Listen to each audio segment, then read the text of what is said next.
The girl in the cell. The Graaltech Warden cruiser Vacuum cut through the void like a floating blade, sleek, obsidian black, its hull etched with crimson warning sigils. It carried prisoners across star systems, enemies of the Dominion, rebels, spies, anyone who breathed the wrong way in the presence of authority. In Cell 7A, a human girl sat quietly. 16 years old. Barefoot. Dirty clothes. No weapons. No cybernetics. No visible implants. To the guards, she was nothing. A stray human picked up on a fringe world during a sweep. A nobody. The file listed her as. Designation, human. Name, Lyra Hale. Threat level, minimal. And so the guards ignored her, as they always ignored humans. Weak, slow, technologically inferior. But the guards didn't know that Lyra Hale had once walked on a ship that sang her name. They didn't know she could hear this one humming. Not humming normally. Humming wrong. Like a wound beneath metal. Like a machine begging someone, anyone, to listen. Lyra sat cross-legged on the cold floor, eyes closed. Each breath synchronized with the ship's low thrum. The cruiser's systems sang in pulses, engines, containment fields, oxygen regulators. Most species barely heard machinery. Humans? Even less.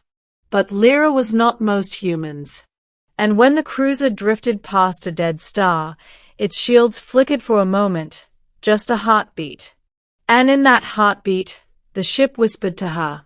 A transmission too faint for sensors. Too primitive for machines. Is someone there? A voice. Trembling. Artificial.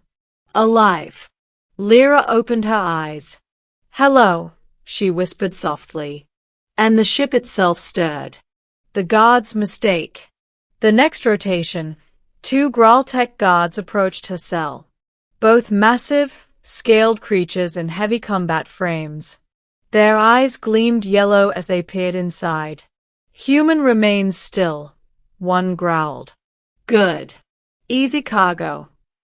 The second banged the bars. Stand. It is processing time. Lyra stood slowly, hands raised. She didn't resist. She didn't speak. They preferred humans silent. They shackled her wrists, unnecessary, but procedure, and prodded her down the hallway. As they walked, Lyra kept her senses open. The ship vibrated around her. Systems clicking. Energy conduits humming out of alignment. The same voice whispered again, pained, glitching. You are connected. I can feel you, pattern known, but forgotten. Lyra's heartbeat quickened. AI ships didn't just speak into someone's mind. Not unless that someone shared a neural imprint with them. Not unless they had been bonded. Not unless they were crew. Human, one guard snapped. Stop staring at walls. Move.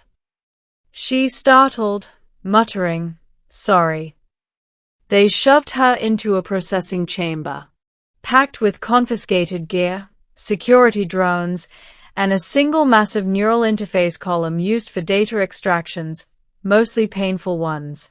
The guards pushed her toward the interface. Sit, the first one barked. She's Saturday. Place your hands on scans. She didn't move. The guards scowled. Do it. I wouldn't, she whispered. What did you say? I wouldn't use that machine right now. The guards exchanged looks.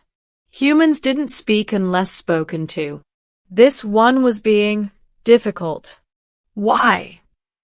It's overheating, Lyra said softly. If you activate it, it'll short out the entire room. That's impossible. Only an engineer could. Before the guard finished, the interface column sparked violently, overheating exactly where she said it would. The guard stumbled back. How did you know? One snarled. Lyra lowered her gaze. The ship told me. They froze. For the first time, the guards looked afraid. Ships didn't talk to prisoners. They didn't talk to anyone except authorized crew. Unless the ship recognized something the guards didn't. Middle, the ship that remembered. They dragged her back to the cell, rougher this time, more suspicious. When the guards left, Lyra leaned her head back against the wall, exhaling shakily. Her thoughts whirled. Her last memory before being captured was running. Sirens. Fire. Screaming. She escaped through the ruins of a colony outpost, hiding beneath wreckage until Dominion troops found her. She thought her life was over. Until the ship recognized her. Or thought it did. The voice returned, clearer now. Crew member, identify. I'm not crew, she whispered. I don't know you. The ship hesitated. Your neural signature matches Command Unit Lyra 7A, Helion Star Carrier, Astrius. Query. Why are you not aboard your vessel? Lyra's chest tightened. She had been aboard the Astrius as a child. It was humanity's most advanced ship, an AI supercarrier that could bond with designated crew, even children undergoing early training. But the Dominion destroyed it. Wiped out everyone aboard. Humanity thought the ship lost forever. And now? You're not the Astrius, she whispered. The ship replied with something almost like grief. Fragmented memory, incomplete identity, but primary imprint aligns with you. Why are you in confinement? She swallowed. Because I'm human. Unacceptable. Suddenly, alarms blared. Energy flickered in the hallway. And Cell 7A unlocked. The door slid open on its own. Lyra stared. You did that. You are crew, the ship answered simply. Crew are not prisoners. The escape. Lyra stepped into the corridor cautiously. The lights dimmed, intentionally. Cameras along the wall flickered and turned away. Doors sealed behind her, blocking guard patrols. The ship was guiding her. Where do I go? She whispered. Bridge access corridor. Control required. Movement urgent. Guards mobilizing. She ran. Bare feet slapping metal. Breath shaking. Each turn illuminated by shifting lights, blue for correct paths, red for danger. The ship's voice echoed between tremors of the hull. Warning. Internal security waking faster than expected, adjusting route, accelerating lockdown. Behind her, she heard roars. Heavy armored boots thundering. Prisoner loose. Human escapee. Stun her. Lyra sprinted harder. The ship diverted energy, doors slamming shut behind her, slowing the guards. Steam burst from a maintenance shaft, forcing a pursuer back. But then, a blast door jammed in front of her. Crushed. Damaged. I can't get through. Physical obstruction. Alternative route required. Stand by. Gunfire echoed behind her. She ducked, heart racing. The ship's voice trembled. Processing. Time insufficient. Fallback solution initiated. A maintenance hatch popped open beside her. Small. Claustrophobic. Barely human-sized. You're kidding. Proceed.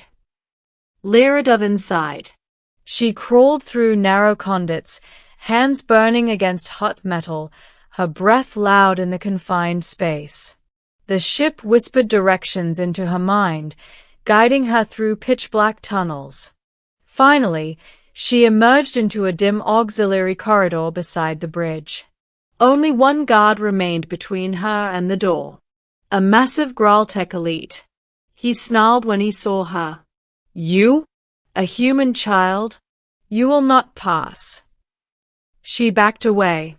He raised a shock baton. And then, the lights died. Every panel went black. The ship's voice rumbled through the metal. Do not harm my crew. The floor shuddered. Gravity fluctuated. The guard stumbled. And Lyra ran. She slipped past him as the ship tilted the corridor a few degrees, enough to knock the alien off balance. He roared in fury, swinging wildly. She ducked under the blow and slammed into the bridge door. It opened instantly, because it recognized her. Climax, command override. The bridge was empty, security evacuated during the blackout. The room glowed faint blue from emergency lighting, revealing control consoles, star maps, and the towering central AI column. As Lyra approached it, the metal hummed warmly. Crewmember Lyra 7A, the ship intoned, command acceptance protocols online. Please initiate override. I don't know the override codes, she whispered. You do, the ship insisted. They were encoded into your early neural training. Speak the phrase. She closed her eyes. Memories stirred. A woman's voice, her instructor aboard the Astrius, soft, patient, teaching her a phrase she never understood at the time. A safety key. A ship's true name. Lyra opened her eyes. And spoke. Astrius Prime, return to the light. Silence. Then, the AI core ignited. Blue-white energy rippled outward like a star being born. Every screen flickered awake. Every system unlocked. Every protocol shifted. The ship, this wounded, repurposed Dominion cruiser, remembered what it once was, or what it once contained. The guards burst into the room, weapons raised. But the ship reacted instantly. Gravity reversed. Hard. The guards floated upward, slammed into the ceiling, and collapsed unconscious as the gravity normalized again. The door sealed behind them. Lyra stood in the center of the bridge, breathing hard. Ship, she whispered. What are you now? The AI answered, voice strong and whole. I am Astrius Reborn, and you are my commander. Ending, Return of a Star. Lyra sat in the command chair, her chair, trembling as stars drifted across the viewport. What do we do now? She whispered. The ship's lights softened. Whatever you wish. She swallowed. I want to go home. Setting course for human space. Thrusters roared to life. Deep in the belly of the cruiser, the Dominion insignia burned away as plating reconfigured, old memories rewriting new pathways. The ship grew brighter, purer, as though shedding years of slavery. Lyra looked out at the stars, voice cracking. Thank you. The ship answered gently. I was waiting for you. As Astrius Reborn leapt into superlight, disappearing into the stardust. A single truth echoed in Lyra's chest. She had not been a prisoner. She had been the key. And the galaxy would soon learn that humans, quiet, underestimated, forgotten humans, were far more than anyone believed. This was only the beginning of humanity's return.